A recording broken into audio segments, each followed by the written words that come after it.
बुद्धी आणि आपले शक्यता, आपले कौशल्य आणि आपले बुद्धी सर्व आपण चांगलंपणे यूज केलं तर चांगलं रिझल्ट घडतो.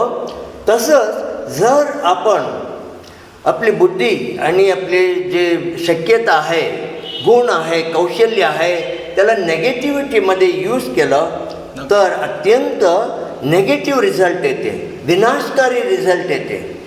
जसे की चोर आणि जे डकायती करतात, टेररिस्ट, ते सुद्धा बुद्धिमान आहे, ते सुद्धा त्यांचे कौशल्य वापरतात.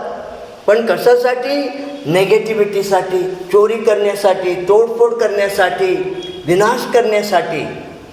मित्रांनो, आपण सुद्धा आपली बुद्धी आणि आपले कौशल्य नेगेटिव्हिटीमध्ये आपण यूज केलं आहे, म्हणून आपण ह्या ॲडिक्शनमध्ये आहोत, है की नाही? जर हे स्वीकारलं तर आपण सुद्धा पुढे जाऊ शकतो.